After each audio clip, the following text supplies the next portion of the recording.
नमस्कार दोस्तों, एक बार फिर से गुरुकुल एकेडमी की ओर से हिंदी जीके टुडे चैनल पर आपका हार्दिक अभिनंदन, अभिवादन, स्वागत। पिछली कक्षा में हमने अधिगम का अर्थ और अधिगम की परिभाषा और अधिगम की विशेषताओं के बारे में बात की थी।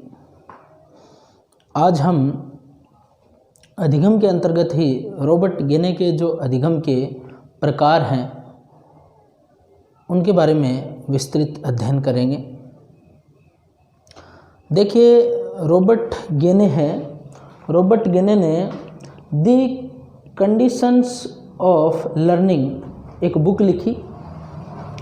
The conditions of learning.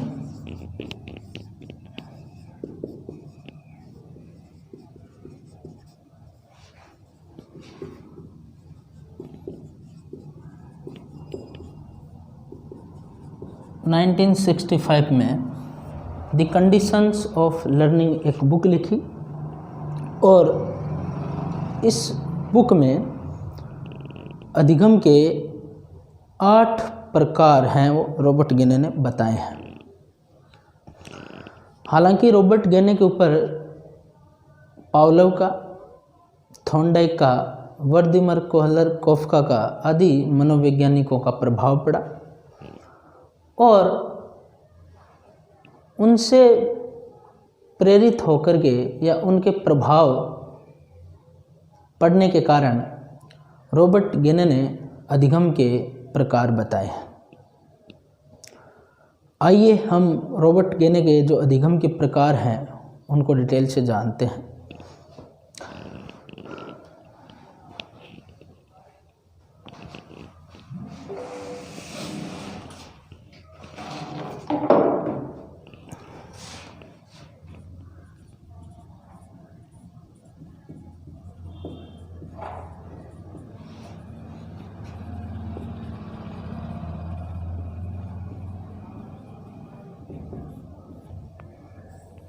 Robert गेने के अधिगम के प्रकारों की हम बात करते हैं। देखिए, सबसे पहले मैं बात करूं तो रॉबर्ट गेने ने, जैसा कि हम बात कर ही रहे थे, कुल कितने प्रकार बताए हैं? 8। एक एक प्रकार को हम अच्छे से जानते हैं कि रॉबर्ट गेने ने जो 8 प्रकार बताए हैं उन 8 प्रकारों में क्या अंतर है। एक डायग्राम के माध्यम से हम समझेंगे इसको।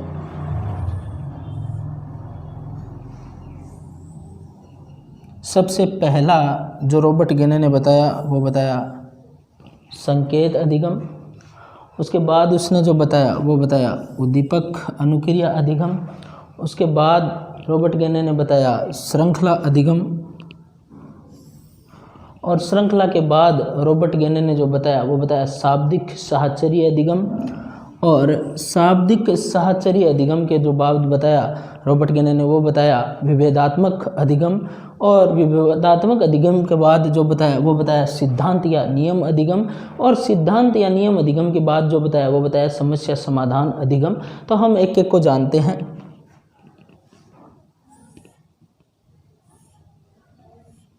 सबसे पहले नंबर 1 हम बात करेंगे संकेत अधिगम।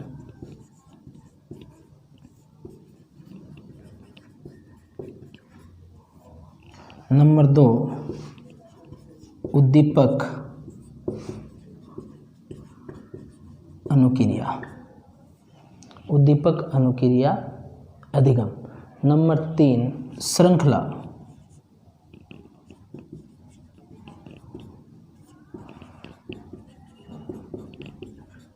श्रृंखला अधिगम। और नंबर 4 शाब्दिक साहचर्य अधिगम।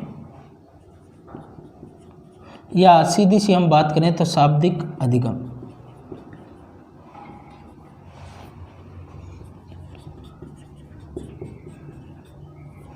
शाब्दिक साहचर्य अधिगम। और नंबर 5 विभेदात्मक अधिगम।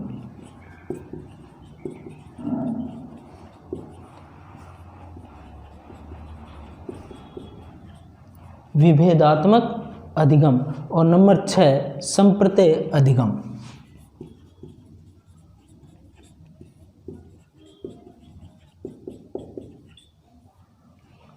और नंबर 7 सिद्धांत या नियम अधिगम।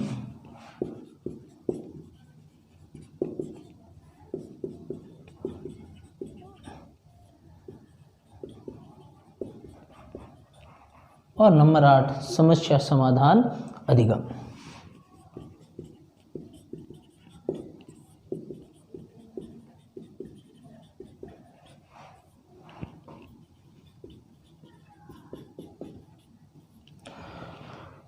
प्रिय विद्यार्थियों, थोड़ा सा ध्यान दें, ये जो रॉबर्ट गेने के प्रकार हैं और थॉर्नडाइक के जो नियम हैं, वहाँ से लगभग हर एग्ज़ाम में एक प्रश्न पूछा जाता है ज़्यादातर। रीट वाले विद्यार्थी ध्यान दें, या तो थॉर्नडाइक के नियमों में से या रॉबर्ट गेने के जो ये 8 प्रकार हैं इनमें से एक प्रश्न घुमा फिरा कर कहीं ना कहीं आपको एग्ज़ाम में देखने को मिलता है। तो रीट एग्ज़ाम के लिए बहुत ज़्यादा इम्पोर्टेंट है ये टॉपिक। एग्ज़ाम में प्रश्न को निकालें कैसे, इसके लिए देखिए बहुत इजी फार्मूला है। आप ये 8 जो प्रकार हैं रॉबर्ट गेने के, ये याद रखें। ज़्यादातर अब तक जो एग्ज़ाम में आया है उनमें ये पूछा गया रॉबर्ट गेने ने इसमें से अधिगम का कौन सा प्रकार नहीं बताया।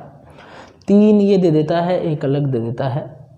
तो अपने को जब तक ये 8 याद नहीं होंगे तब तक एग्ज़ाम में प्रश्न निकलने वाला नहीं है, इसलिए इनको अच्छे से याद करें। हमारे एक जो प्रकार है वो अच्छी तरीके से क्लियर होगा, तभी हम एग्ज़ाम में प्रश्न अगर ये आता है तो हल कर पाएंगे। दूसरा प्रश्न ये भी पूछा जा सकता है कि रॉबर्ट गेने ने जो अधिगम के प्रकार बताए उनमें से सोपानिकी में रॉबर्ट गेने की सोपानिकी जो है ये, इसमें सर्वोच्च स्थान पे कौन सा है या सर्वोत्तम कौन सा है और सबसे निम्न किसको माना जाता है। तो आप ध्यान रखें, जो सबसे ऊपर है वो है सर्वोत्तम, यानी समस्या समाधान जो अधिगम है वो रॉबर्ट गेने की अधिगम सोपानिकी में सर्वोत्तम रूप में माना जाता है, सर्वोत्तम प्रकार है। कैसे है वो अभी हम बात करेंगे।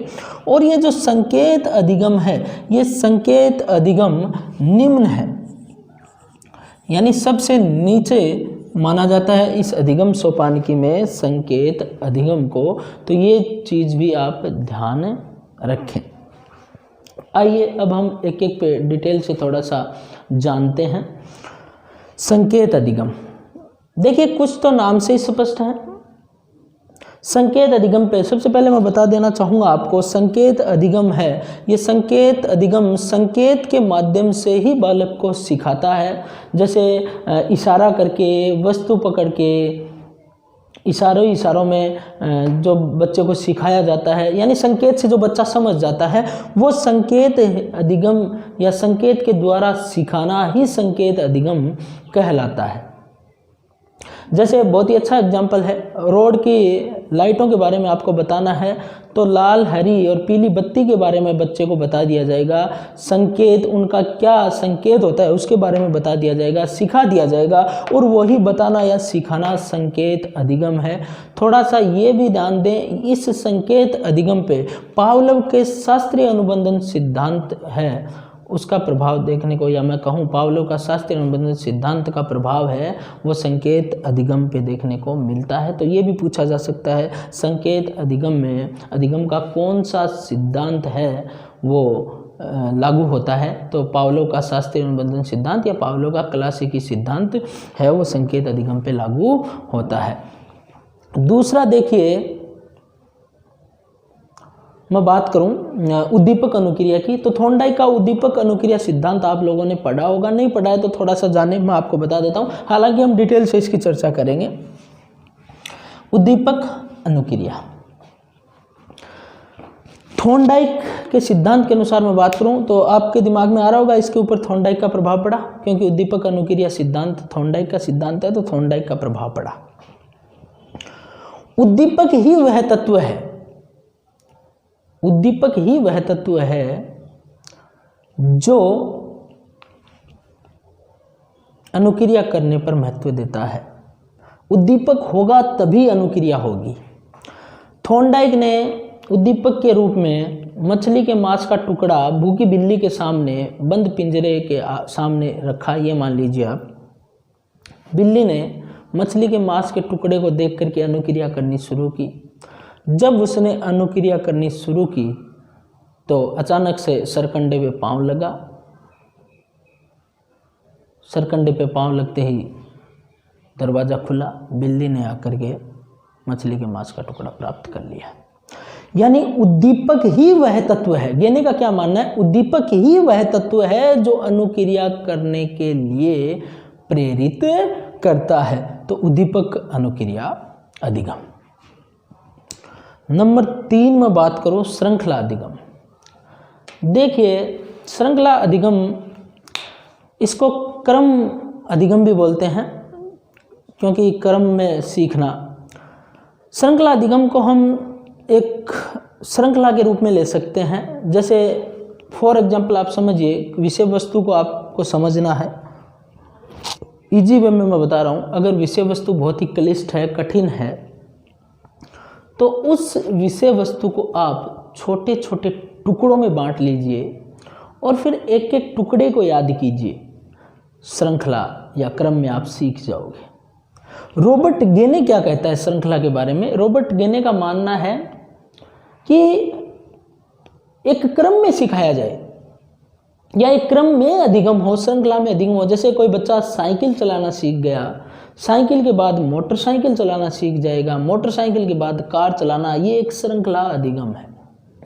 दूसरा मैं एग्जाम्पल की बात करूं तो कोई बच्चा तबला बजाना सीख जाता है, तबला के बाद वो बच्चा पियानो बजाएगा, फिर गिटार बजाना सीख जाता है, ये श्रृंखला अधिगम है। तो श्रृंखला अधिगम। नंबर 4 हम बात करें शाब्दिक साहचर्य अधिगम। देखिए संकेत अधिगम में संकेत से समझता है, शाब्दिक अधिगम में शब्दों के माध्यम से बोलकर, सुनकर, पढ़ करके बच्चा सीख जाता है। यही अधिगम का प्रकार शाब्दिक साहचर्य अधिगम कहलाता है। चाहे वो बच्चा कहानी सीख रहा है, चाहे वो बच्चा कविता सीख रहा है, यानी बोल करके, पढ़ करके वो सीख जाता है शब्दों के माध्यम से। यहाँ अशाब्दिक होता है, ध्यान दें, संकेत अधिगम अशाब्दिक होता है, यहाँ शाब्दिक होता है, ये शब्दों को काम में लिया जाता है। तो ये है शाब्दिक साहचर्य अधिगम। अगले की हम बात करें तो विभेदात्मक अधिगम। देखिए विभेदात्मक अधिगम में क्या होता है कि हमें भेद करना होता है। रॉबर्ट गेने का मानना है कि जब बच्चा श्रृंखला को सीख जाता है तो वो भेद करना भी सीख जाता है। दूसरे शब्दों में मैं बात करूं तो देखिए हमारे सामने जब बहुत सारे उद्दीपक होते हैं तो हमें उनमें से एक बेस्ट उद्दीपक को चुनना होता है।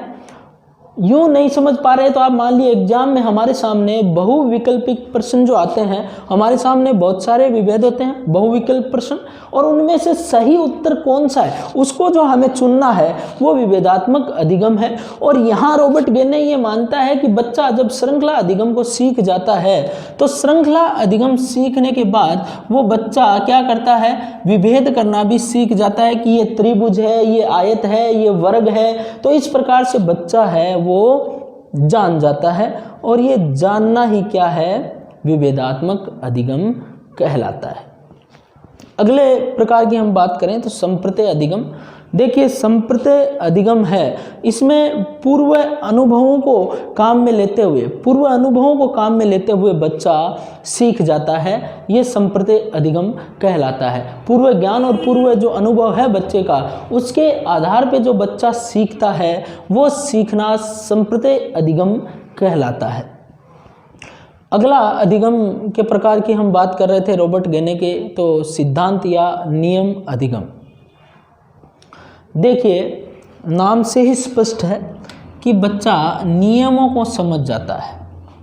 नियम समझना, कौन से नियमों को समझना, यानी बच्चा इसमें गणित के नियम को समझ जाता है, बच्चा इसमें व्याकरण के नियम को समझ जाता है, बच्चा इसमें विज्ञान के नियमों को समझ जाता है। यानी वो जो सिद्धांत है उस सिद्धांत को समझना ही सिद्धांत या नियम अधिगम कहलाता है। और अंतिम इसके प्रकार की हम बात करें तो समस्या समाधान अधिगम। रॉबर्ट गेने के अनुसार ये जो समस्या समाधान अधिगम है, अधिगम सोपानिकी का सबसे प्रमुख है। अधिगम सोपानिकी में सर्वोच्च स्थान पे इसको रखा जाता है। ये हम पहले ही बात कर चुके कि संकेत अधिगम है, ये जो संकेत अधिगम है ये रॉबर्ट गेने के जो प्रकार हैं उनमें सबसे निम्न स्तर का है, बल्कि समस्या समाधान जो अधिगम है वो सबसे उच्च स्तर का माना जाता है। देखिए समस्या समाधान अधिगम में व्लादिमीर कोहलर-कोपका का प्रभाव पड़ा और व्लादिमीर कोहलर-कोपका ने जो सिद्धांत दिया, कौन सा, समस्या समाधान अधिगम का जो प्रयास और त्रुटि का। देखिए सीधे से अर्थों में हम जाने इसको तो व्यक्ति के सामने जब कोई समस्या आती है, उस सिद्धांत के अनुसार मैं बात करूं तो व्यक्ति के सामने जब कोई या बालक के सामने जब कोई समस्या आएगी, उस समस्या के समाधान के लिए उसके अंदर सूझ विकसित होगी और उस सूझ से वो बालक क्या करेगा, समस्या का समाधान कर लेगा। यानी क्या हुआ, देखिए जब भी कोई समस्या आई, उस समस्या के समाधान के लिए सूझ विकसित होती है और वो सूझ के माध्यम से समाधान कर लेता है। इसलिए रॉबर्ट गेने ने भी समस्या समाधान अधिगम को सर्वोच्च स्थान पे रखा है। यानी व्यक्ति के सामने जब भी कोई समस्या आती है, उस समस्या का समाधान वो अपनी सूझ के माध्यम से कर लेता है। सूझ के सिद्धांत का प्रभाव है वो यहाँ पड़ता है, व्लादिमीर कोहलर-कोपका ने जो दिया है। तो इस प्रकार से हमने जाना कि रॉबर्ट गेने ने अधिगम के जो 8 प्रकार बताए हैं, वो 8 प्रकार इस प्रकार से हैं। एक बार फिर मैं आप लोगों को बता देना चाहूँगा, एग्ज़ाम के पॉइंट ऑफ व्यू से ये बहुत ही इम्पोर्टेंट है। इसलिए एग्जाम में अगर ऐसा प्रश्न आता है तो हमें प्रश्न निकालने के लिए रॉबर्ट गेने के 8 प्रकार याद होने ही चाहिए, तभी एग्जाम में हम अच्छे से इस प्रश्न को निकाल पाएंगे।